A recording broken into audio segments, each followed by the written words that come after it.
اللہ وعلی آلہ واصحابہ اجمعین۔ ایک مرتبہ اور نبی اور آل نبی پر درود شریف پڑھیں۔ اللہم صل علی سیدنا نبینا مولانا محمد عدد ما فی علم اللہ صلاۃ دائمۃ بدوام ملک اللہ وعلی آلہ واصحابہ اجمعین۔ اللہ رب العزت کا بے پناہ شکر احسان کہ اللہ رب العزت نے ہمیں اس کے حبیب کریم صلی اللہ تعالی علیہ وسلم کا امتی بنا کر پیدا فرمایا، اور یہ آپ کا امتی بنا کر کے ہمیں اس کا پیدا فرمانا یہ اتنا بڑا احسان ہے کہ ہم قیامت تک کی بھی زندگی بخش دی جائے اور ہم شکر گزاری میں زندگی گزار دیں تب بھی اس کا حق ادا نہ ہوگا۔ یعنی اللہ تبارک و تعالیٰ نے اتنی بڑی دولت اور اتنی بڑی نعمت عطا فرمائی ہے کہ اس زمانے کو پانے کی تمنا انبیاء فرمایا کرتے تھے۔ یعنی رسول اللہ صلی اللہ تعالی علیہ وسلم کے امتی کا زمانہ مل جانا، آپ کا زمانہ مل جانا، امتی ہو جانا، یہ ان کی تمنا ہوا کرتی تھی۔ یوں تو نبی اکرم صلی اللہ علیہ وسلم نبی الانبیاء ہیں، یعنی ہر نبی کو آپ کی نبوت پر ایمان لانا ضروری ہے، ہر نبی حقیقت میں آپ کا امتی ہے، مگر خاص اس زمانہ نبوت جس میں رسول اللہ صلی اللہ علیہ وسلم مبعوث ہوں گے، اعلان نبوت فرمائیں گے، اس کے بعد کے زمانے میں ہونے کی وہ تمنا کیا کرتے تھے۔ انبیاء کرام جس زمانے کی تمنا کیا کرتے تھے اس زمانے میں اللہ تبارک و تعالیٰ نے ہمیں پیدا فرمایا، یعنی رسول اکرم صلی اللہ علیہ وسلم کا امتی بنا کر کے پیدا فرمایا۔ آخری نبی کے آخری زمانے میں اللہ تبارک و تعالیٰ نے ہمیں زندگی بخشی، یہ وہ نعمت ہے کہ ہم قیامت تک کہ اس کا حق ادا کرتے رہیں تب بھی اس کا حق ادا نہ ہو سکے گا۔ عزیزان محترم، اللہ کے رسول صلی اللہ تعالی علیہ وسلم کی شان و عظمت کا بیان ہم اور آپ کیا بیان کر سکیں گے؟ ہم اور آپ کبھی اس کا حق ادا ہی نہیں کر سکیں گے، اس لیے کہ جس کی تعریف رب ذوالجلال نے کی ہو، خدا دنیا میں کوئی اس کی تعریف کر سکتا ہے؟ خدا کے قسم کا بھی ایسا ہو نہیں سکتا، اس لیے کہ خدا سے بہتر کون انہیں جان سکتا ہے، خدا سے بہتر کون انہیں سمجھ سکتا ہے، خدا سے بہتر ان کا علم، ان کے مقام و مرتبے کی جانکاری کسے ہو سکتی ہے؟ اس لیے کہ مقام و مرتبہ دینے والا خدا ہی ان کو ہے، اور ان کو بنانے والا خدا ہی ہے، انہیں پیدا کرنے والا بھی خدا ہی ہے۔ یہ اللہ کے رسول صلی اللہ علیہ وسلم کی شان حقیقت میں اگر دیکھا جائے، جیسا کہ ایک حدیث مبارکہ میں ذکر ہوتا ہے، لا یعرف حقیقت الا ربی، میری حقیقت کو میرے رب کے سوا کوئی نہیں جانتا۔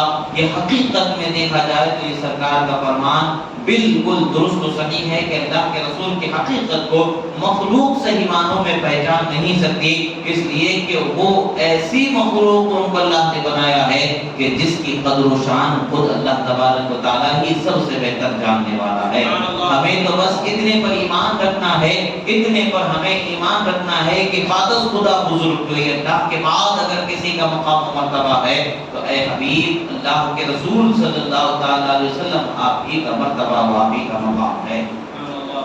اللہ کے تبارک و تعالی قرآن مجید میں ارشاد فرماتا ہے، لقد جاءکم رسول من انفسکم عزیز علیہ ما عنتم حریص علیکم بالمؤمنین رؤوف رحیم۔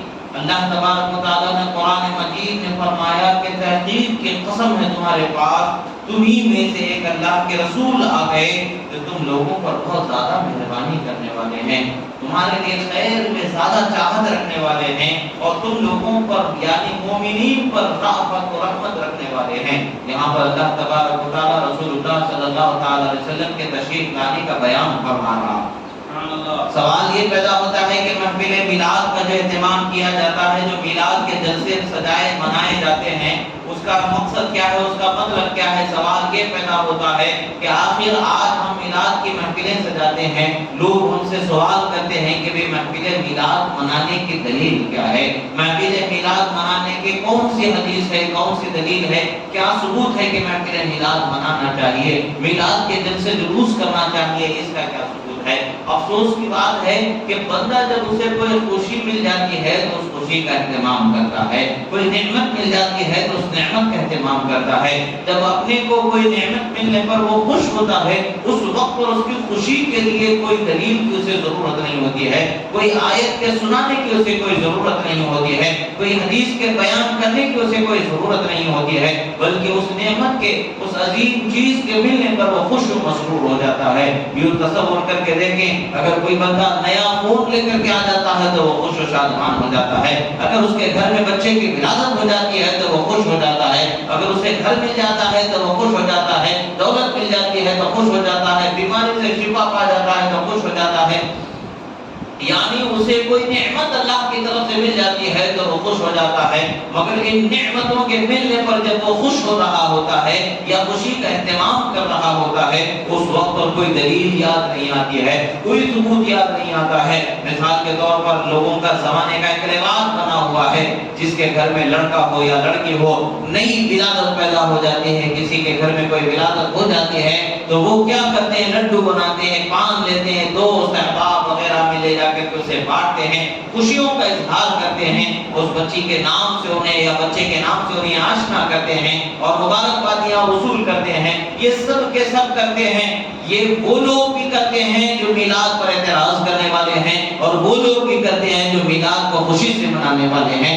سوال تو یہ پیدا ہوتا ہے کہ اپنے گھر میں اولاد آ جانے کی خوشی میں آپ خوشیوں کا اہتمام کرتے ہو، وہاں کسی آیت کی آپ کو ضرورت نہیں پڑتی ہے، وہاں کسی دلیل کی آپ کو ضرورت نہیں پڑتی ہے، کیونکہ آپ خوب جانتے ہیں کہ خوشی منانا اللہ نے ہمارے لیے مباح رکھا ہے، خوش ہونا یہ ہمارا حق ہے، بحیثیت انسان، بحیثیت بندہ اللہ نے ہمیں نعمت کے ملنے پر خوشیوں کا اظہار کرنے اور خوشیوں کو منانے کا اختیار دیا ہے۔ ہم خوش ہو جاتے ہیں تو اس میں کون سا گناہ کی بات ہے، کون سی بری بات ہے، تعجب کی بات ہے؟ یہی سوال کیوں ہمیں رسول اعظم صلی اللہ علیہ وسلم کی ولادت کے وقت خیال کیوں نہیں آتا ہے؟ جب آپ کی محفل میلاد کا اہتمام کیا جاتا ہے اس وقت پر یہ خیال کیوں نہیں آتا ہے کہ میرے گھر بچہ ہو جائے تو میں خوش ہو جاتا ہوں؟ سارے عالم کو روشن کرنے والے، سارے عالم کو خدا کی رحمت سے لبریز کرنے والے ہستی وجہ وجود کائنات رحمت عالم صلی اللہ تعالی علیہ وسلم جب پیدا ہو جائے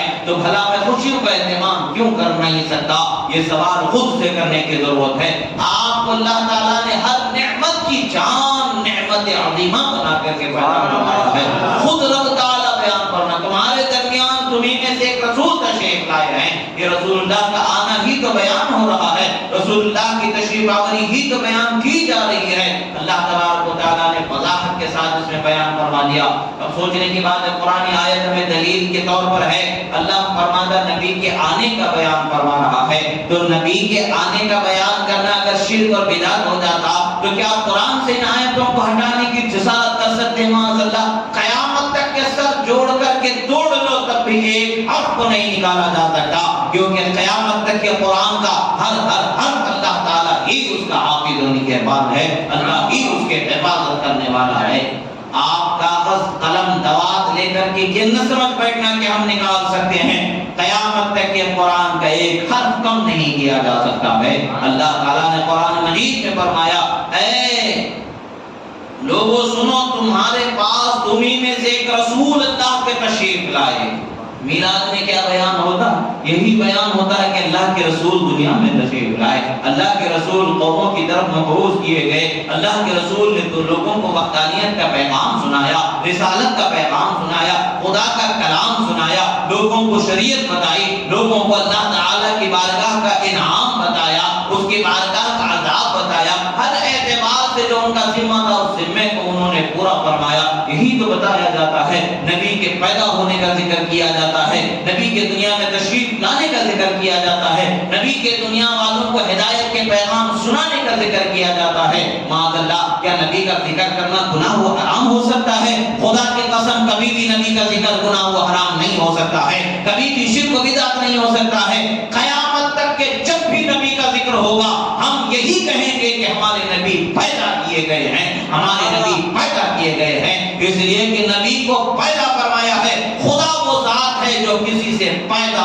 نہیں ہوتا ہے، کوئی اس سے پیدا نہیں ہوتا ہے، پیدائش سے پاک خدا کی ذات ہے۔ اللہ نے اپنے پیغمبر کو پیدا فرمایا ہے۔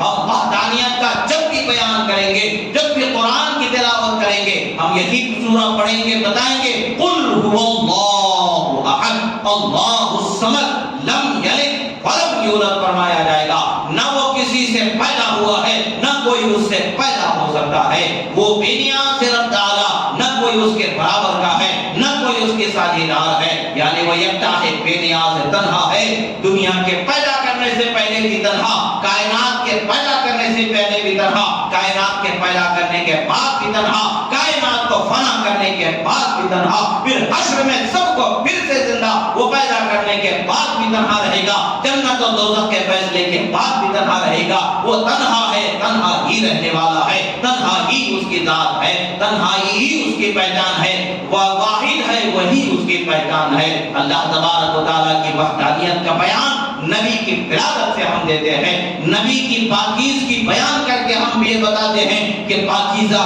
نبی کو بنانے والی ذات رب ذوالجلال کی ہے، نبی کو پیدا کرنے والی ذات رب ذوالجلال کی ہے۔ افسوس کی بات ہے کہ آج اپنی خواہشوں پر چلنے والے لوگ نبی کے ذکر سے روکنے والے ہو گئے ہیں۔ خدا کے نبی کا ذکر کیا جائے تو اس میں کیا بری بات ہے؟ رسول اللہ کے پیدا ہونے کا بیان کیا جائے تو شرک و بدعت و حرام و ناجائز کیسے ہو جاتا ہے، جبکہ نبی کو خدا نے پیدا ہی فرمایا ہے؟ جو حقانیت ہے، جو سچ بات ہے، وہ بتائی جائے تو حرام کیسے ہو جائے؟ معاذ اللہ کوئی کہے کہ نبی پیدا ہی نہیں ہوئے تو یہ غلط ہو سکتا ہے۔ معاذ اللہ کوئی کہے کہ نبی کی ذات ایسی ہے کہ وہ کسی سے پیدا نہیں ہو سکتے، معاذ اللہ یہ غلط بات ہے۔ ہم تو خدا کی وحدانیت کا بیان کر رہے ہیں، خدا کی خالقیت کا بیان کر رہے ہیں، نبی کے مخلوق ہونے کا بیان کر رہے ہیں، اور نبی کی شان کا بیان کر رہے ہیں۔ جو خدا نے انہیں عطا فرمائی ہے، جو خدا نے انہیں بخشی ہے، وہی بیان کر رہے ہیں۔ تو حق بات کا بیان کرنا جرم کیسے ہو سکتا ہے؟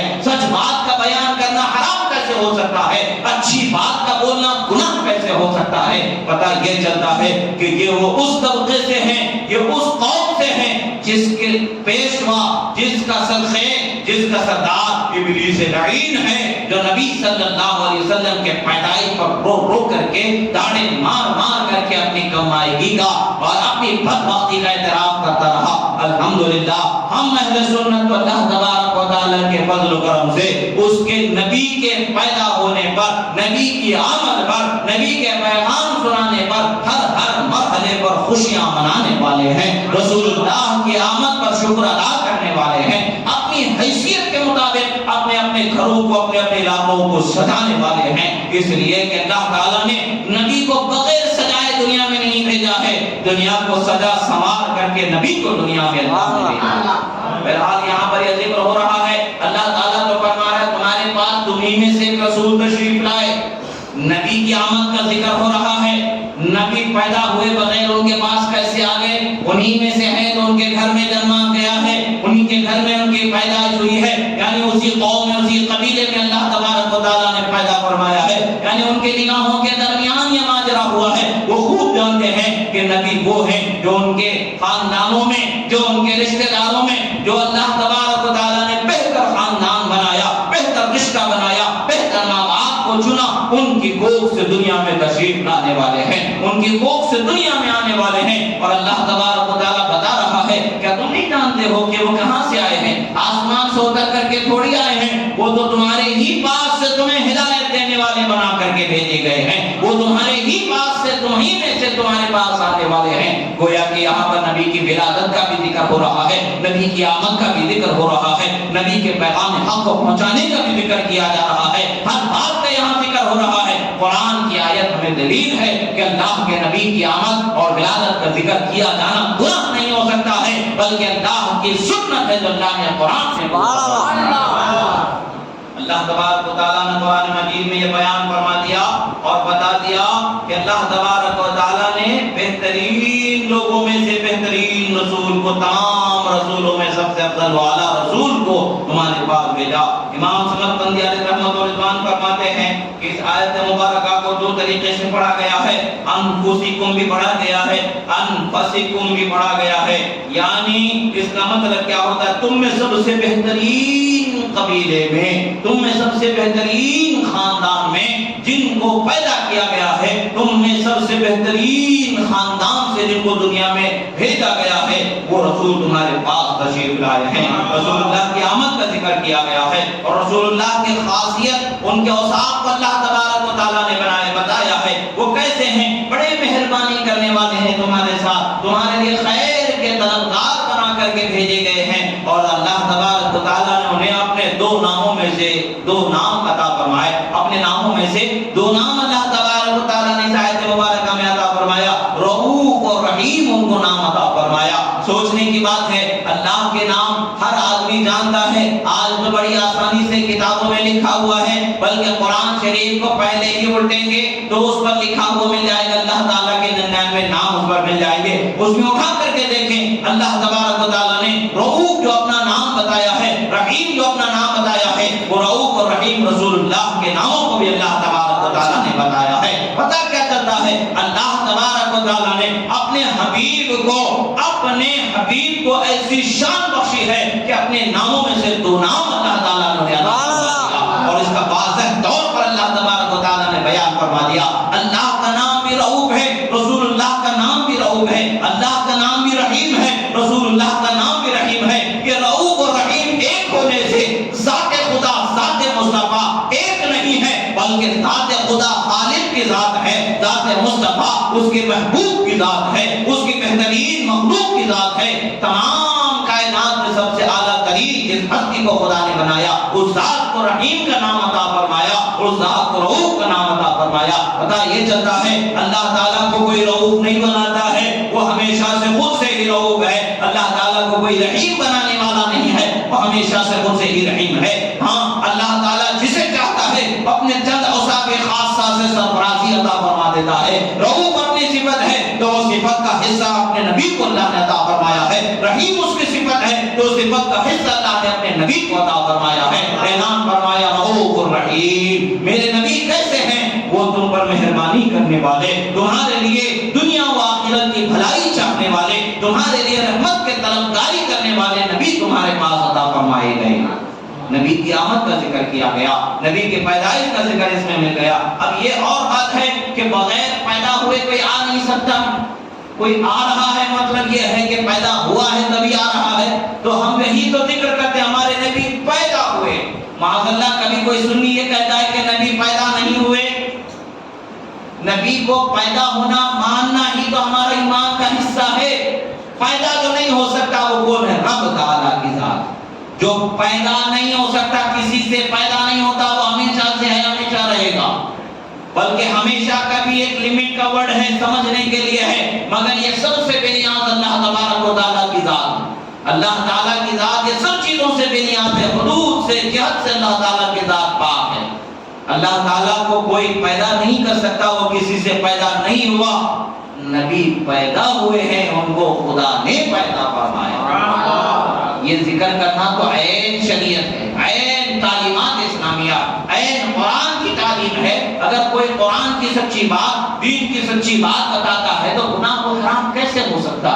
سوچنے کی بات ہے۔ نبی کی میلاد یعنی نبی کو پیدا ہونا والا ماننا، پیدا ہونے والا ماننا شرک ہے، تو تمہارے نزدیک کیا ہے؟ کیا نبی پیدا نہیں ہوئے؟ شرک کب ہوگا؟ جب خدا کے جیسا ان کو مانے، خدا کے برابر مانے۔ ہم خدا کو کسی سے پیدا نہ ہونے والا، کوئی اس سے پیدا نہیں ہوتا یہ مانتے ہیں۔ لم یلد ولم یولد پر ہمارا ایمان ہے۔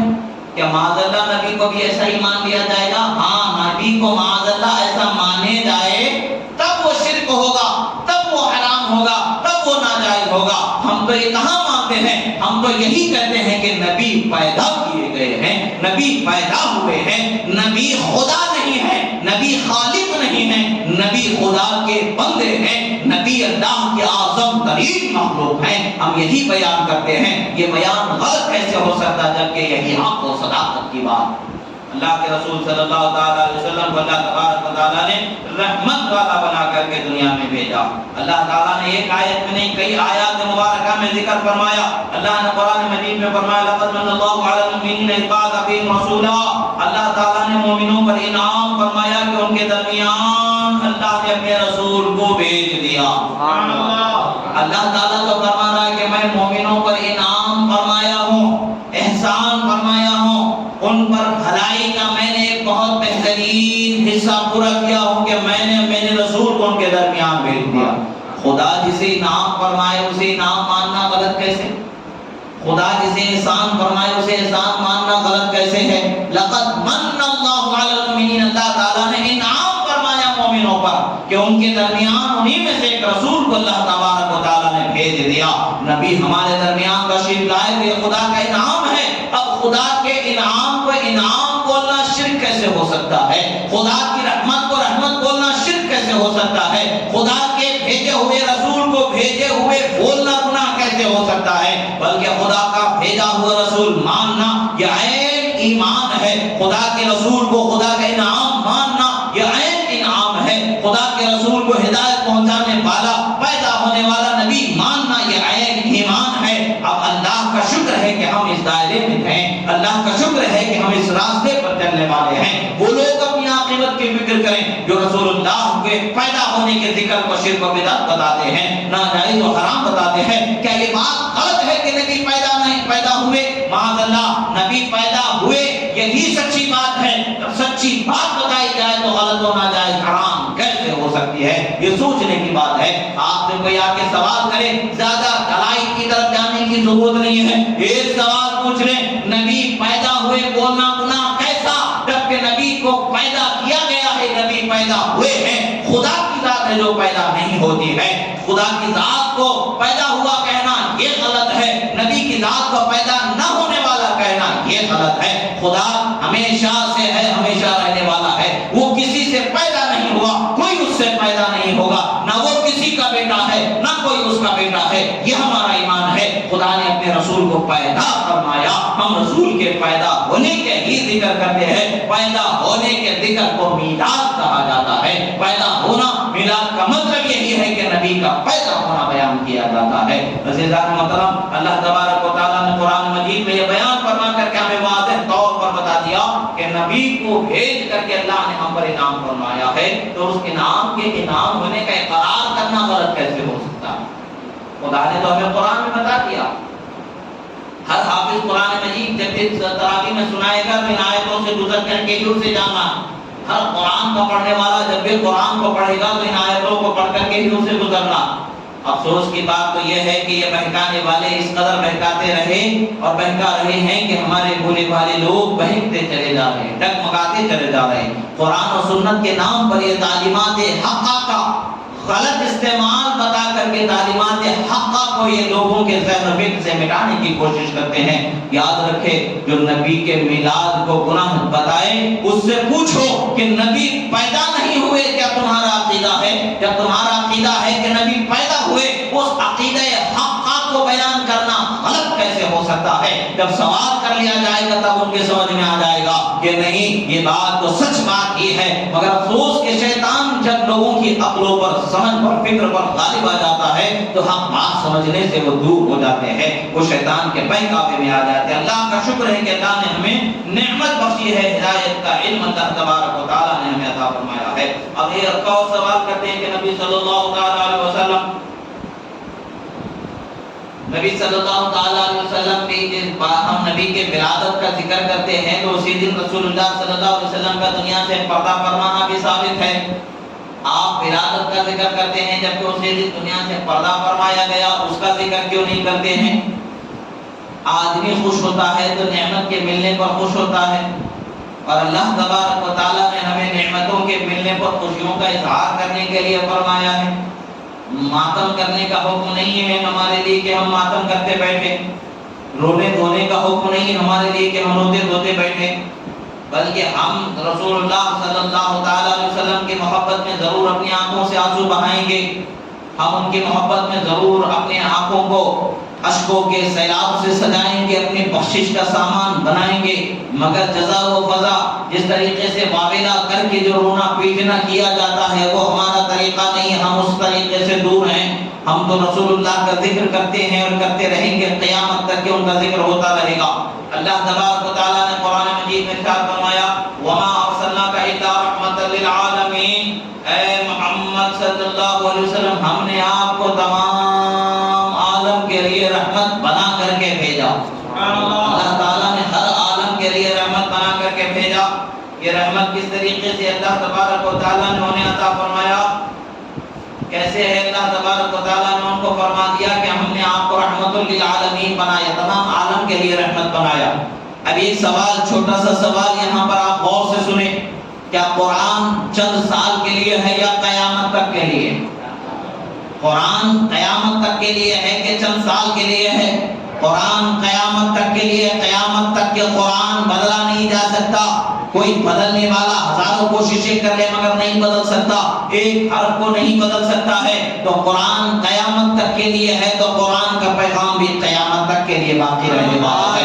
قرآن تو کہتا ہے اے نبی ہم نے آپ کو رحمت بنا کر کے بھیجا تمام عالم کے لیے۔ اس کا مطلب کیا ہے؟ چند سال کے لیے رحمت بنا کر کے بھیجا یا قیامت تک کے لیے رحمت بنا کر کے بھیجا؟ خدا کی قسم رب تعالیٰ نے اپنے حبیب کو قیامت تک کے لیے رحمت بنا کر کے بھیجا، بلکہ قیامت تو قیامت ہے، حشر کے دن بھی صحابہ رحمت بنا کر کے بھیجا۔ اللہ اکبر، یا رسول اللہ، یا رسول اللہ، جنت کے مالک ہمارے نبی، دو جہان کے مالک ہمارے نبی، نعرے رسالت، یا رسول اللہ۔ اللہ تبارک و تعالیٰ کے رسول صلی اللہ تعالیٰ علیہ وسلم کا دنیا میں باقی رہنا بھی ظاہری زندگی کے ساتھ رحمت ہے، اور دنیا سے تشریف لے جانا بھی رحمت ہے۔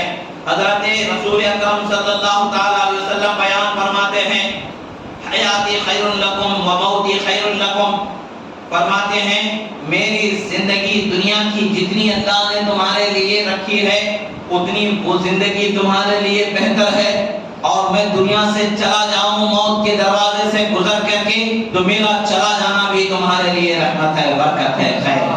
اللہ کے رسول صلی اللہ علیہ وسلم کا بحیات ظاہری ہمارے درمیان ہونا بھی خیر و رحمت ہے، اور دنیا سے تشریف لے جانا بھی ہمارے لیے خیر و رحمت ہے۔ ہم ذکر رحمت کے ملنے پر خوشیوں کا اہتمام کرتے ہیں، جب ہماری رحمت رکی ہی نہیں ہے، ہماری رحمت ختم ہی نہیں ہوئی ہے، تو ہم رحمت کے ذکر سے اہتمام خوشی کیسے چھوڑ سکتے ہیں؟ ہمارے لیے رحمت تو قیامت تک کے ہے، قبر میں بھی رحمت ہے، حشر میں بھی رحمت ہے، پل صراط پر بھی رحمت ہے، میزان پر بھی رحمت ہے، حوض کوثر پر بھی رحمت ہے، جنت میں بھی رحمت ہے۔ تو ہم ہر جگہ رسول اللہ کے رحمت مل جانے پر ہمیں خوشیوں کا ہی اہتمام کرنے والے ہوں گے۔ قبر میں جب مومن جائے گا رسول اللہ صلی اللہ تعالیٰ علیہ وسلم کی زیارت نصیب ہو جائے گی، جب فرشتے سوال کریں گے اے اللہ کے بندے بتا تو صحیح ذرا اس پیغمبر کے بارے میں تو دنیا میں کیا کہتا تھا؟ تو یہ کہے گا کہ مومن ہوگا تو یہی کہے گا میں یہ کہتا تھا کہ خدا کے بندے وہ رسول ہیں، میں ان کا ذکر خوشی سے اہتمام سے کرتا تھا اور کرتا رہا، تو یہ نعمت کیسی ہوگی؟ سراپا رحمت عالم تو جلوہ فرما ہوں گے، اور اس رحمت کا اقرار وہ بندہ کر لے گا تو اس کی نگاہوں پر کیسی رحمتیں برسیں گی، اس کے وجود پر کیسی برکتیں برسیں گی، اور اس کے قبر کو کیسی روشنی عطا ہوگی، اس کا تصور ہی نہیں کیا جا سکتا۔ ہاں جس کو یہ نعمت نصیب نہیں ہوئی، جو مومن نہیں ہوا، وہ اللہ کی بارگاہ میں حرمان نصیبی پائے گا، بد نصیبی پائے گا، وہ کہے گا ہائے افسوس میں کیا کہتا تھا، ہائے افسوس میں کیا کہتا تھا، وہ افسوس کا بھی افسوس ملتا رہ جائے گا، اور اقرار حق سے جو روح گردانی دنیا میں کرتا رہا اس کا بوال قبر میں بھی ہوگا، وہاں بھی عذاب قبر سے دوچار ہوگا، اور اس کے بعد پھر عذاب حشر سے دوچار ہوگا، پھر عذاب نار سے دوچار ہوگا۔ مگر مومن کے لیے تو رحمتیں ہی رحمتیں ہیں، نم کنمت عروس کہا جائے گا اے اللہ کے بندے تجھے رسول اللہ کی رحمت کا حصہ مل چکا ہے، ایسے سو جا بستر پر جیسے دلہن اپنے بستر پر آرام سے بے فکر ہو کر کے سو جاتی ہے۔ اب تجھے کوئی عذاب کا خوف نہیں ہے، اب تجھے کسی جگانے والے کا خوف نہیں ہے، اب تجھے کوئی پریشانی نہیں ہے، اس لیے کہ تو نے رحمت عالم کے نبی ہونے کا اقرار کر لیا ہے، خدا کی وحدانیت کا اقرار کر لیا ہے، اپنا مذہب دین اسلام ہونے کا بیان کر دیا ہے، اب تیرے لیے کوئی پریشانی نہیں ہے، اب تیرے لیے راحت ہی راحت ہے، اس طرح سے راحت پا جس طرح سے ایک دلہن راحت پاتی ہے۔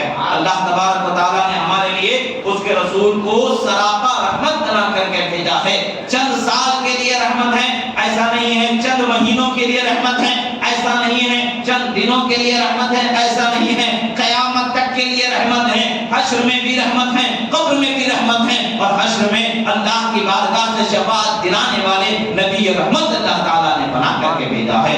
اللہ کے رسول صلی اللہ تعالیٰ علیہ وسلم کا فرمان ہے، اب یہ حدیث مبارکہ کو بھی سن لیں۔ سوال اصل میں بات یہ ہوتی ہے کہ جب بھی ذکر کیا جاتا ہے، کوئی حدیث بیان کی جاتی ہے، لوگوں کے اندر خیال آتا ہے یہ حدیث صحیح ہے ضعیف ہے، کیا حدیث ہے، سوال کیا جاتا ہے۔ آپ کو صحیح و ضعیف کی تمیز کہاں سے حاصل ہو گئی؟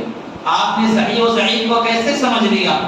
آپ کیا سمجھو گے صحیح و ضعیف ہونے کا مطلب کیا ہوتا ہے؟ آپ سوال کرنا سیکھ چکے ہو کہ صحیح حدیث میں ہے تو مانیں گے، نہیں ہے تو نہیں مانیں گے، تمہارے علم میں صحیح حدیث کسے کہتے ہیں، ضعیف حدیث کسے کہتے ہیں، اور صحیح حدیث کا کیا مقام ہے، ضعیف حدیث کا کیا مقام ہے، کس بات میں کون سی حدیث قبول کی جاتی ہے، کس بات میں کون سی حدیث قبول نہیں کی جاتی ہے، یہ ساری چیزوں سے انہیں کوئی علاقہ نہیں ہوتا ہے. بس چند رٹے رٹائے ہوئے طوطی کی طرح، بچھو کی طرح چند بولیاں بول دیتے ہیں اور یہ سمجھتے ہیں کہ ہمیں علم آ گیا ہے، ہم بہت بڑے علم والے ہو چکے ہیں. یاد رکھیں ان کا جواب حدیث کے اعتبار سے، سند کے اعتبار سے بھی ہوگا، مگر دوسرے طریقے سے بھی جواب دیا جا سکتا ہے. مگر الحمدللہ دلیل دینا ہماری عادت ہے، بول کر کے چلے جانا یا بول کر کے نبھا نہ سکنا یہ ہماری عادت نہیں. الحمدللہ جو بول دیے تو دلیل کے ساتھ بولنے کی عادت اللہ نے عطا فرمائی ہے.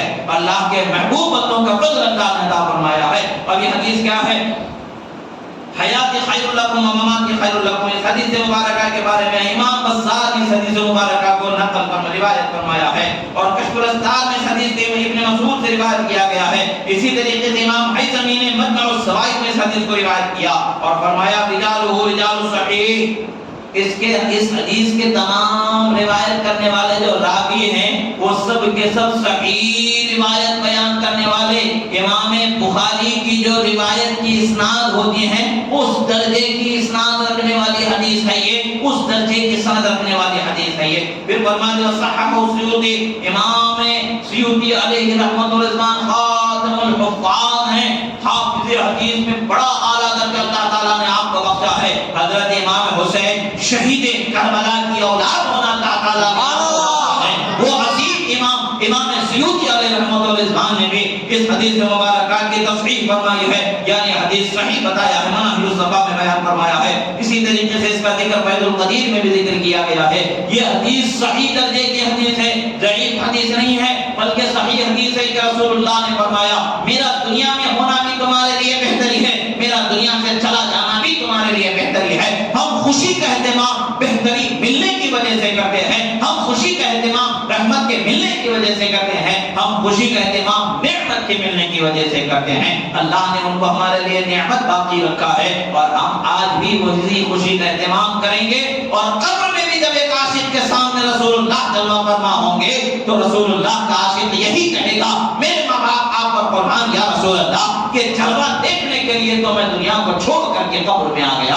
یہ خواہش اس کی زبان سے یقیناً ضرور نکلے گی. آگے حضرت امام قاضی عیاض علیہ رضوان روایتوں کو نقل فرماتے ہیں، ایک اور حدیث مبارکہ کو نقل فرماتے ہیں. وہ حدیث مبارکہ کیا ہے؟ اذا اراد الله رحمتا بامه قبض نبيها قبلها فجعله لها فرطا وسلفا. فرماتے ہیں یعنی سنو اللہ تبارک و تعالی جب کسی امت سے بھلائی کا ارادہ فرما لیتا ہے تو اس امت میں بھیجے ہوئے پیغمبر کو اس امت کے ختم ہونے سے پہلے، اس امت کے ہلاک کرنے سے پہلے اللہ تعالی اس امت کو ختم کرنے سے پہلے اس پیغمبر کو اپنی بارگاہ میں بلا لیتا. ہمارے ساتھ بھلائی کا ارادہ فرمایا گیا ہے تبھی تو اللہ تعالیٰ نے ہمارے درمیان سے ہمارے پیغمبر کو، اس کے حبیب کو اپنی بارگاہ میں جلد بلایا.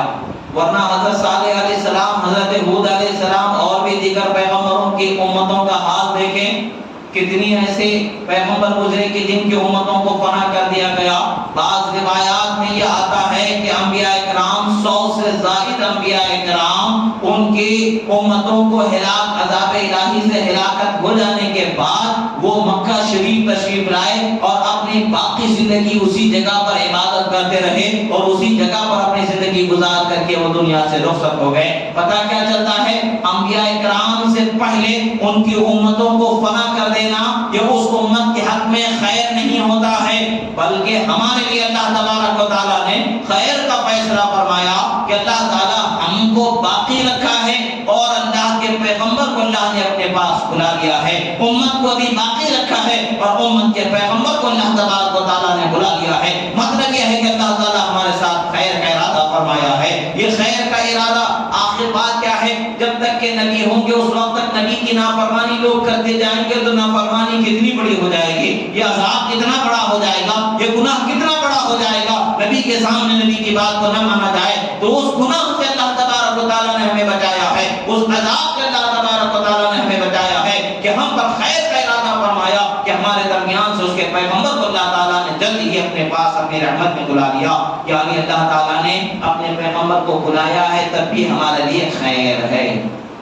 ہم خیر پر خوشی مناتے ہیں, ہم خیر پر خوشی مناتے ہیں, رحمت پر خوشی مناتے ہیں, پریشانی پر ہم خوشی منانے والے نہیں ہیں. اسی طریقے سے اب یہ کیا ہے, فرتن و سلفن کہا گیا ہے, یعنی ان سے پہلے جانے والا. فرتن کا اس کا مطلب کیا ہے؟ شارحین اکرام فرماتے ہیں اس کا یہ مطلب ہوتا ہے کہ اس حدیث مبارکہ کے اس لفظ میں جو لفظ آیا ہے, یعنی فارغ اس شخص کو کہا جاتا ہے جو پانی کی جگہ پر سب سے پہلے پہنچ کر کے لوگوں کو پانی پینے کے لیے آسانی پہنچانے والا ہوتا ہے. یعنی ہمارے نبی کو فارغ کہا گیا ہے, اس کا یہ مطلب یہ ہے کہ نبی ہم سے پہلے دنیا سے رخصت ہو جائیں گے اور اللہ کی بارگاہ میں ہمارے شفاعت کی راہوں کو ہموار حشر کے میدان میں ہماری شفاعت کی راہوں کو ہموار فرمائیں گے, اور ہم سے پہلے وہ دنیا سے تشریف لے جانے والے ہیں. اللہ تبارک و تعالیٰ نے ہمیں نعمت عطا فرمائی ہے. اللہ کے رسول صلی اللہ تعالیٰ علیہ وسلم کی شان میں ارشاد فرمایا ہے کہ بھئی آخر رحمت ہے نبی صلی اللہ تعالیٰ علیہ وسلم, سب کے لیے رحمت ہے. تو یہ کیسی بات ہے, اس کا مطلب کیا ہے؟ اس کی روایت میں یہ ہے کہ اب حضرت امام سمرقندی رحمۃ اللہ علیہ فرماتے ہیں تمام جن و انس کے لیے رحمت بنائے گئے ہیں. اور پھر ایک قول یہ ملتا ہے جمیع الخلق للمؤمنین رحمۃ بالہدایۃ ورحمۃ للمنافق بالامان من القدر ورحمۃ للکافر بتاخیر العذاب. یہ روایت بیان کی جاتی ہے تمام مخلوق کے لیے اللہ تبارک و تعالیٰ نے نبی کو رحمت بنایا ہے. اس میں سے مومن کے لیے رحمت کیسے ہے؟ مومن کو ہدایت بخشی جاتی ہے تو اسے رحمت مل جاتی ہے, اور اسی طریقے سے منافق کو اس کی جان بخشی جاتی ہے, یعنی اس کو قتل نہیں کیا جا رہا ہے تو اس کے لیے رسول اللہ کی رحمت کا حصہ مل رہا ہے. کافر کے لیے فنا کر دینے والا عذاب فوری نہیں اترا ہے, اس کے عذاب میں تاخیر کر دی گئی ہے تو اس کے لیے رحمت کا حصہ رسول اللہ کا ملتا چلا جا رہا ہے. حضرت ابن عباس رضی اللہ تعالیٰ عنہ فرماتے ہیں هو رحمت للمؤمنین وللکافرین اذا عوفوا مما اصاب غیرهم من الامم المکذبہ. فرماتے ہیں ادعوفوا, فرماتے ہیں کہ سنو رسول اللہ صلی اللہ تعالیٰ علیہ وسلم مومن رحمت ہیں. کیسے ہیں؟ مومنوں کے لیے بھی رحمت ہے, کافروں کے لیے بھی رحمت ہے. مومنوں کے لیے رحمت ہونا تو سمجھ میں آتا ہے, کافروں کے لیے رحمت کیسے ہے؟ اس طرح کر کے ہم سے پہلے والی جو امتیں گزری ہیں ان امتوں نے انبیاء کی تکذیب کی, انبیاء کو جھٹلایا تو اللہ تبارک و تعالیٰ نے ان پر عذاب کو نازل فرما دیا اور انہیں فنا کر دیا, تہس نہس کر دیا, زمین میں انہیں دھسا دیا, کبھی آگ میں جلا دیا تو کبھی زمین میں دھسا دیا, جو کبھی پانی میں ڈبو دیا, ان قوموں کو تمام فنا کر دیا. یہ اس عذاب سے, اس طریقے کے عذاب سے بچائے گئے ہیں, یعنی قیامت تک کے لیے انہیں جو ڈھیل دی گئی ہے اس ڈھیل کے مل جانا ان کے لیے رحمت ہونا دلیل ہے. اللہ کے رسول صلی اللہ تعالیٰ علیہ وسلم کو اللہ تعالیٰ نے ہر ایک کے لیے رحمت بنایا ہے. مومن کے لیے نعمت و رحمت و ہدایت ملنے پر ہے اور اس کی بارگاہ سے شفاعت و بخشش ملنے پر ہے, اور کافر کے لیے عذاب کی تاخیر مل رہی ہے, یہ اس کے لیے رحمت کا حصہ مل رہا ہے. رسول اللہ صلی اللہ تعالیٰ علیہ وسلم سے ایک روایت قاضی عیاض علامہ قاضی عیاض علیہ رحمۃ و رضوان بیان فرماتے ہیں وحکی ان النبی صلی اللہ علیہ وسلم قال لجبریل علیہ السلام هل اصابك من هذه رحمت شیء. فرماتے ہیں اے جبرائیل ذرا بتاؤ تو صحیح کیا تمہیں میری رحمت سے کچھ حصہ ملا ہے؟ رحمت سے رسول اللہ صلی اللہ تعالیٰ علیہ وسلم کے حصہ ملنا. شرح مواہب لدنیا میں ایک روایت نقل ہوتی ہے کہ رسول اللہ صلی اللہ تعالیٰ علیہ وسلم کی رحمت کا حصہ سب کو ملا, حتیٰ کہ ابلیس کو بھی وہ حصہ مل گیا. جب بھی ابلیس سے, اس کے شر سے اللہ تبارک و تعالیٰ کی بارگاہ میں پناہ چاہی جاتی, لا حول کا ورد کیا جاتا, ذکر خدا کیا جاتا, اس وقت پر ایک فرشتہ متعین ہوتا کہ ابلیس کو ایک زوردار چاٹا مارنا, ایسا کہ ادھر کا دیدہ ادھر نکل جائے. اس طریقے کا زبردست وہ مار اس کو پڑتی رہتی تھی, بار بار اس کو جب بھی وہ ذکر ہوتا اللہ تعالیٰ کا اس پر مار پڑتی چلی جاتی تھی. آخر کار رسول اللہ صلی اللہ تعالیٰ علیہ وسلم پیدا ہوئے تو اس کو اس عذاب سے چھٹکارا مل گیا، قیامت تک کے لیے اس کو روک دیا گیا ہے۔ یعنی قیامت میں سزا ملے گی مگر دنیا میں اسے رسول اللہ صلی اللہ علیہ وسلم کی رحمت کا حصہ ملا کہ جب بھی ذکر خدا ہوتا اس پر اللہ کی بارگاہ میں اس سے پناہ طلب کی جاتی، شیطان کے مکر اور شر سے بچنے کے لیے دعا کی جاتی، تو اس پر جو مار پڑتی تھی وہ مار کو روک دیا گیا تو اسے رحمت کا حصہ مل گیا۔ رسول اللہ صلی اللہ علیہ وسلم نے حضرت جبرائیل امین سے پوچھا، اے جبرائیل ذرا یہ تو بتائیں کہ آپ کو میری رحمت کا کیا حصہ ملا، کچھ حصہ ملا کہ نہیں ملا؟ سید الملائکہ ہیں، انبیاء کے پاس اللہ کی وحی لے کر کے جانے والے۔ حضرت جبرائیل امین فرماتے ہیں قال نعم، ہاں یا رسول اللہ مجھے آپ کی رحمت کا حصہ ملا۔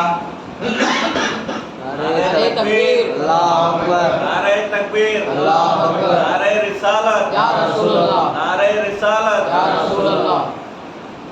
فرماتے ہیں كنت اخشى العاقبہ فامنت لثناء الله عز وجل علي بقوله ذي قوة عند ذي العرش مكين مطاع ثم امین۔ اللہ تبارک و تعالیٰ کی بارگاہ میں اپنے انجام کے بارے میں ہمیشہ ڈرتا رہتا تھا۔ مجھے آپ سے پہلے یہ واضح نہیں کیا گیا تھا، یعنی میرا انجام کیا ہوگا، آخر تک میں اللہ کی رحمت پانے والے بندوں میں ہوں گا یا ایک عرصے بعد معاذ اللہ تعالیٰ بتائے کہ میرے انجام کیا، مجھے خبر نہیں تھی کہ کیا میرے ساتھ معاملہ ہوگا۔ مگر آپ پر اس کلام کو اللہ تبارک و تعالیٰ نے نازل فرمایا، اس کلام میں اللہ تبارک و تعالیٰ نے جہاں میرا ذکر فرمایا اس سے مجھے اطمینان ہو گیا کہ اللہ مجھے آخر کار انجام کار ہر حال میں اللہ تعالیٰ مجھ پر رحم فرمانے والا ہے، بھی رحم فرمایا ہے، عظمت بخشا ہے، آخرت میں بھی رحم فرمائے گا، عظمت بخشے گا، یہ مجھے اطمینان ہو گیا۔ یعنی آپ پر جس کلام کو اللہ نے نازل فرمایا، اس کلام میں جس آیت کو اللہ تبارک و تعالیٰ نے نازل فرمایا، اس آیت میں جو میری تعریف اللہ تبارک و تعالیٰ نے کی ہے، اس تعریف سے میں سمجھ گیا کہ اللہ مجھ پر انعام فرمانے والا ہے۔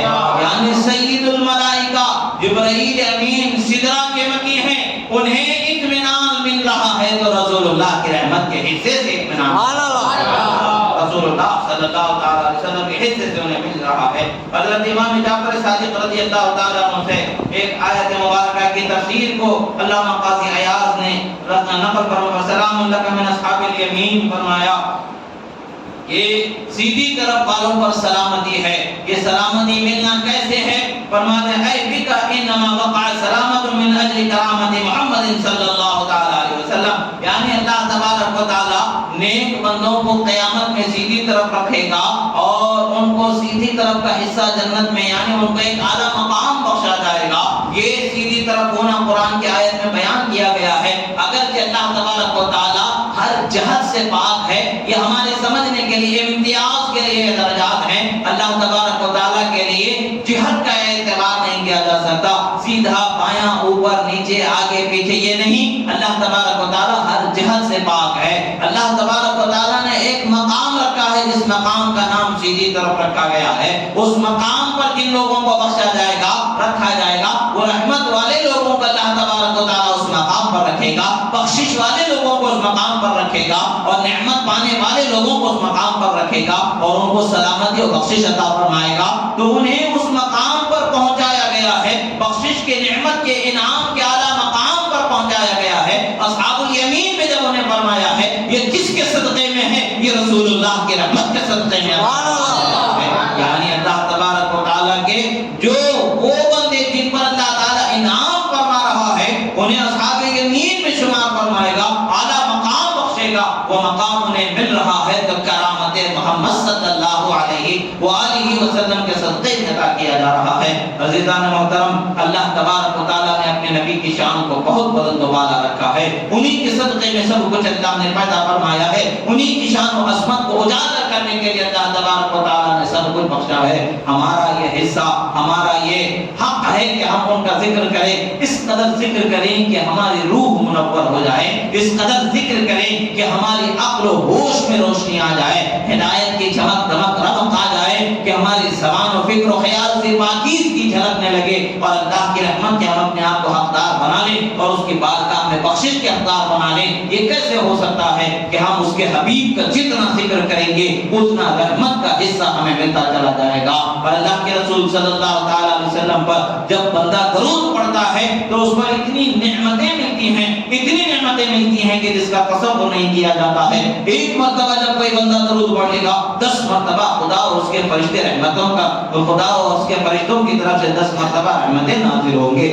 10 گناہ کو بخش دیا جائے گا، 10 درجات کو بلند کیا جائے گا، 10 نیکیاں عطا فرمائے گا۔ یہ ہمارے لیے نعمت ہے۔ جب بھی رسول اللہ کا ذکر آئے فوراً اپنی زبان سے، اپنے دل سے صلی اللہ علیہ وآلہ وسلم کا ورد کر لیں تاکہ اپنے لیے بھی رحمت کے حقدار بن جائیں۔ رسول اللہ صلی اللہ علیہ وسلم نے فرمایا بخیل ہے وہ شخص، کنجوس ہے وہ شخص جس کے سامنے میرا ذکر کیا جائے اور وہ مجھ پر درود نہ پڑھے۔ پتہ کیا چلتا ہے، اگر ہم اپنے آپ کو سخی بنانا چاہتے ہیں، ہم اپنے آپ کو برکت والا بنانا چاہتے ہیں تو رسول اللہ کے ذکر پر ان پر درود پڑھنے والے ہو جانا چاہیے۔ جس قدر رسول اللہ کا ذکر کیا جائے گا، جس قدر ان کے لیے بھلائی کا خیال کیا جائے گا، بھلائی کا بیان کیا جائے گا، اس قدر اللہ تبارک و تعالیٰ کی رحمتیں ہمیں ملنے والی ہے۔ درود کے اس حدیث مبارکہ سے ہمیں ایک نقطہ سمجھ میں آتا ہے، ہم کیا کہتے ہیں، اللہ تبارک و تعالیٰ تیرے حبیب پر درود نازل فرما، رحمت نازل فرما، برکت نازل فرما۔ جب ہم اس کے حبیب پر رحمتوں برکتوں کے نزول کے لیے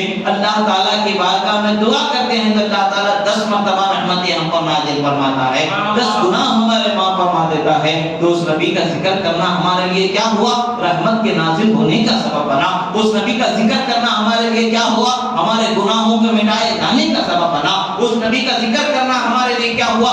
10 درجات ہمارے بلند کیے جانے کا سبب بنا، اللہ کی بارگاہ میں رحمت کے حقدار ہونے کا سبب بنا۔ پتہ کیا چلتا ہے، ہم جتنا ذکر کریں گے اتنا رحمت کا حصہ پائیں گے، ہم جتنا ذکر کریں گے اتنا اللہ کی بارگاہ سے بخشش کا حصہ پائیں گے۔ عزیزان محترم، دنیا والوں کو دکھا دینے کا وقت ہے کہ عاشق نبی کیسے ہوتے ہیں کہ وہ قبر میں بھی رسول اللہ کا ذکر کرتے ہیں، حشر میں بھی رسول اللہ کا ذکر کرتے ہیں، دنیا میں بھی رسول اللہ کا ذکر کرتے ہیں، ماں کی کوکھ میں ہوتے ہیں تب بھی رسول اللہ کے ذکر پر جھومنے والے ہوتے ہیں۔ آپ اپنے گھروں میں اگر بچے ہیں ان کے سامنے، اگر حاملہ عورتیں ہیں تو ان کے سامنے ذکر کریں، درود پڑھیں۔ سائنس یہ کہتی ہے کہ بچے ماں کے پیٹ میں بھی روشنی اندھیرے کا احساس رکھتے ہیں، تیز آواز کا احساس رکھتے ہیں، سست آواز کا احساس رکھتے ہیں، کچھ آوازیں انہیں خوش کرتی ہیں، کچھ آوازیں انہیں تکلیف دیتی ہیں۔ آپ وہ آوازیں انہیں سنائیں کہ جو ماں کی کوکھ سے سن سن کر کے رسول اللہ کے ذکر سے مانوس بن کر کے دنیا میں آئے، اور دنیا میں آئے تو ایک عاشق رسول دنیا میں آئے، ایک غلام رسول دنیا میں آئے۔ وہ جب عقل و شعور کو پہنچے تو ماں کی کوکھ سے جو رسول اللہ کا ذکر سنتے آئے ہیں وہ قبر کی کوکھ تک رسول اللہ کا ذکر کرنے والے بن کر کے دنیا سے آئے جائیں۔ اس قدر ذکر کریں کہ ان کے ذکر کے سے حال یہ ہو کہ زمین لرزنے لگے اور پہاڑ لرزنے لگے، آسمان رحمت کی برسات ہم پر برسانے لگے، اللہ کی رحمت کا ایک سیلاب ہماری طرف بڑھے۔ جب بھی ہم رسول اللہ کے ذکر سے اپنے آپ کو مانوس کر لیں گے، جب اپنے رسول صلی اللہ علیہ وسلم کے ذکر سے اپنے روح، دل و فکر کو روشن کرنے والے ہو جائیں گے، یقیناً دنیا کی ہزاروں مشکلیں ہمارے سامنے کوئی مشکل نہیں ہوں گی، موت ہمارے سامنے کوئی مشکل نہیں ہوگی، غریبی ہمارے سامنے کوئی مشکل نہیں ہوگی، پریشانی ہمارے سامنے کوئی مشکل نہیں ہوگی۔ مشکل تو یہ ہوگا کہ رسول اللہ کے ذکر سے خود کو چھڑانا مشکل ہوگا، رسول اللہ کے ذکر سے خود کو دور کرنا مشکل ہوگا۔ یہ حال جب بن جائے گا تو ہم پر اللہ کی رحمت ایسی ہوگی کہ اللہ تعالیٰ ہمیں پاک صاف گناہوں سے دنیا سے اٹھا دے گا، بخشش ہماری ہو جائے گی، رحمت کا حصہ ہمیں مل جائے گا۔ دنیا میں منع کرنے والے شیطان صفت لوگ ہوتے ہیں، ان کی باتوں پر دھیان نہ دے، اپنی روح کو روشن کرے رسول اللہ کے ذکر سے، اپنی روح کو رحمت کا حصہ دلائیں رسول اللہ کے ذکر سے۔ یہ مہینہ بالخصوص رسول اللہ کے ذکر کرنے کا مہینہ ہے۔ اپنے گھروں میں بھی محفل درود سجائیں، ذکر مصطفیٰ کرتے رہیں اور ذکر مصطفیٰ کو سناتے رہیں۔ ایک جگہ نہیں، دو جگہ نہیں، ہر گلی کوچے بازار میں رسول اللہ کا ذکر ہونا چاہیے تاکہ اس علاقے میں خدا کی رحمت کا نزول ہو جائے۔ علماء نے فرمایا ہے جس محلے میں، جس علاقے میں، جس گھر میں رسول اللہ کا ذکر ہوتا ہے، آپ کی ولادت کا ذکر کیا جاتا ہے، محفل میلاد سجائی جاتی ہے، سال بھر کے لیے اللہ تعالیٰ رحمتیں اور برکتیں نازل ہوتی ہیں۔ بے برکتی گھروں سے اٹھ جاتی ہیں، جن کے ذکر سے رحمت آ جائے، برکت آ جائے، اس ذکر سے ہمیں روکا جاتا ہے؟ کیا ہمارے گھر میں برکت یہ لا کر کے دیں گے جو میلاد کی محفل کو حرام بتانے والے؟ ہمارے گھر میں برکت آئے گی تو کس کے صدقے میں آئے گی؟ اللہ کے رسول نے فرمایا واللہ یعطی وانما انا قاسم، اللہ تعالیٰ ہی دینے والا ہے اور میں بانٹنے والا ہوں۔ جب ان کا صدقہ ہمیں کھانا ہے، ان کے پاس دامن کو پھیلا کر کے اپنے جھولیوں کو بھرنا ہے، تو پھر ان کے ذکر میں شرم کی کیا بات ہے؟ معاذ اللہ، ان کے ذکر کرنا غلط کیسے ہو سکتا ہے؟ ہم تو یہاں بھی ان کا کھاتے ہیں، انہی کا گاتے ہیں، کل بھی انہی کا گانے والے ہیں، انہی کا کھانے والے ہیں، حشر میں بھی، قبر میں بھی، دنیا میں بھی، جنت میں بھی ہم انہی کا ذکر کرنے والے ہیں۔ عاشق ایسے ہو جائیں کہ میں سو جاؤں یا مصطفیٰ کہتے کہتے اٹھوں صلی اللہ پڑھتے پڑھتے کا بنا لے۔ جب یہ حال ہو جائے گا یقیناً خدا کی رحمتوں سے ہمیں حصہ مل جائے گا۔ عزیزان محترم، یہ محفل میلاد کا سجانا بالکل صحیح و درست طریقہ ہے، غلط ناجائز حرام نہیں ہے، بلکہ ہر زمانہ الگ ہے، زمانے کے بدلتے اطوار کے لحاظ سے، بدلتی سہولتوں کے لحاظ سے ذکر کے انداز ضرور بدل سکتے ہیں، مگر یہ وہی ذکر ہے جو 1400 سال پہلے ملک عرب میں رب تعالیٰ نے اسی کے رسول کی زبان سے بلند فرمایا تھا۔ وہی رسول ہیں جو قرآن پڑھ پڑھ کر کے سنانے والے ہیں، وہی رسول ہیں جو اپنی آمد کا بیان سنانے والے ہیں، وہی رسول ہیں جو اپنے پیدا کیے جانے کا بیان سنانے والے ہیں۔ آپ کا اپنا اور اس آپ سے پہلے بھیجے گئے پیغمبروں کے بیانات سنانے والے ہیں۔ یہ سب بیان و پیغام ہمیں کہاں سے ملا ہے؟ یہ قرآن کہاں سے ملا ہے؟ اسی رسول کی زبان میں ہمیں ملا ہے۔ جب وہ رسول نے زندگی بھر 23 سال تک خدا کا پیغام پہنچاتے رہے اور 23 سال تک یہی بتاتے رہے خدا واحد و یکتا ہے، خدا کسی سے پیدا نہیں ہوا، خدا سے کوئی پیدا نہیں ہوتا ہے، نہ وہ کسی کا بیٹا ہے نہ کوئی اس کا بیٹا ہے، خدا نے مجھ کو پیدا فرمایا ہے، مجھے تمہارے پاس رحمت والا نبی بنا کر کے بھیجا ہے۔ ہم وہی ذکر آج بھی کر رہے ہیں اور قیامت تک کے وہی ذکر کریں گے، قبر میں بھی یہی ذکر کریں گے، حشر میں بھی یہی ذکر کرنے والے ہیں۔ اللہ تبارک و تعالیٰ سے دعا ہے جو کہا گیا سنا گیا، کہنے میں سننے میں جو غلطی ہوئی اللہ تعالیٰ اسے معاف فرمائے، جو ہم کو صحیح کہا گیا اللہ تعالیٰ اسے ہمارے سینے میں محفوظ فرمائے۔ اقول قولی ھذا استغفر اللہ لی ولکم ولسائر المؤمنین وما علینا الا البلاغ المبین۔ الفاتحہ۔